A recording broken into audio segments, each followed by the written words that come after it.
All beings begin their lives with hopes and aspirations. Among these aspirations is the desire that there will be a straight path to those goals. It is seldom so, perhaps never. Sometimes the turns are of one's own volition, as one's thoughts and goals change over time. But more often, the turns are mandated by outside forces.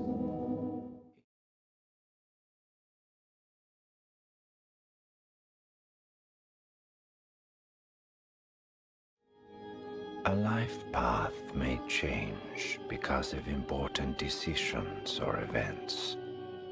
Those were what drove my current path. But sometimes the smallest event can also drive a turn.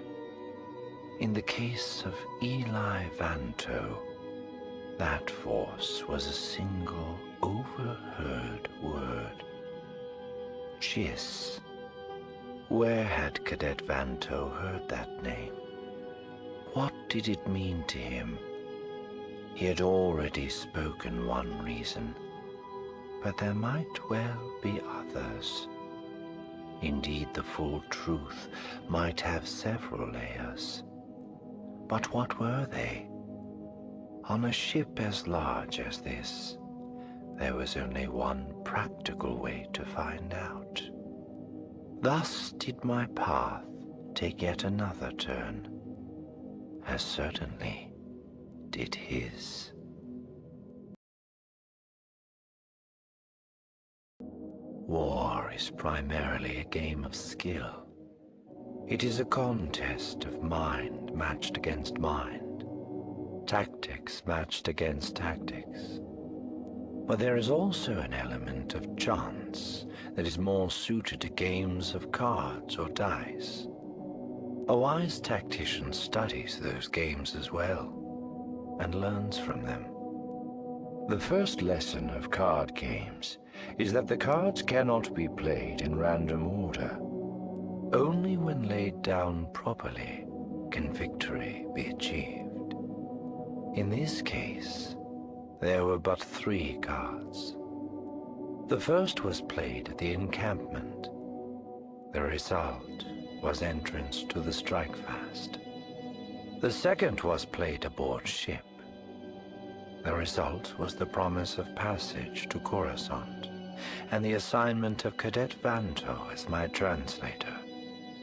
The third was a name: Anakin Skywalker.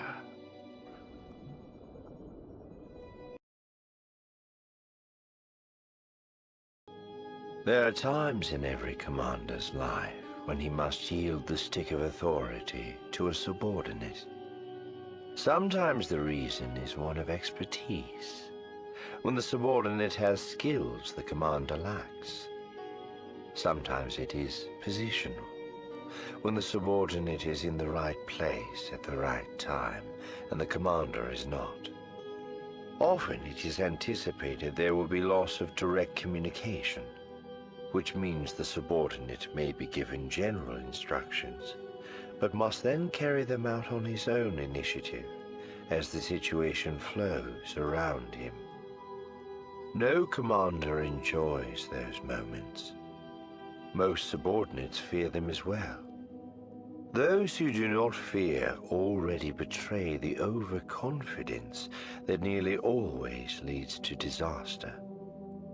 But the moments must be faced, and all will learn from them, whether to satisfaction or to sorrow.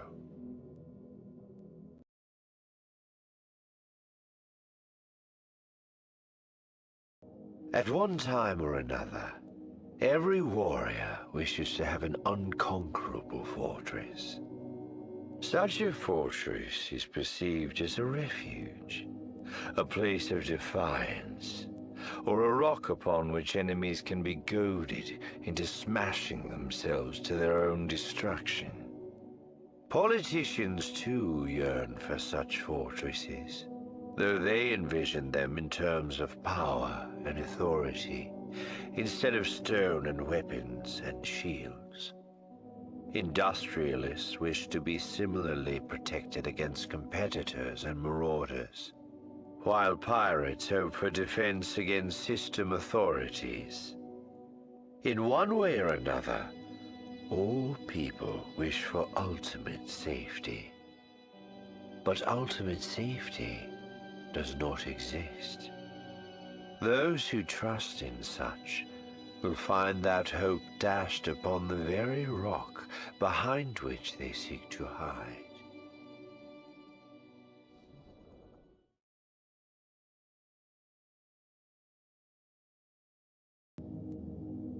There are 3 ways to take down a wild Tusklan. The average hunter takes a large bore weapon with which to shoot the animal. When it works, the method is quick and efficient. But if the first shot fails to hit a vital organ, the Tusklan may be upon its attacker before a second shot can be aimed and fired. The wise hunter takes a smaller bore weapon. The method is less likely to produce a first shot kill, but the second, third, or fourth shot may succeed. However, if the bore is too small, none of the shots will penetrate to vital points, and the Tusklan will again triumph over its attacker. The subtle hunter takes no visible weapon at all. He instead induces 1,000 sting flies to attack the Tusklan from all sides.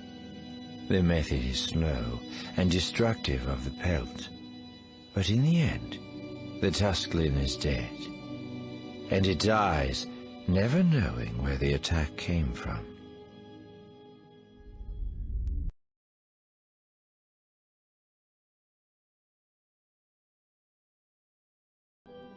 One whose path has taken a new turn is often initially disoriented. But as time passes, and the path continues steadily in its new direction, there is a tendency to believe that it will remain so forever, with no further turns. Nothing is further from the truth.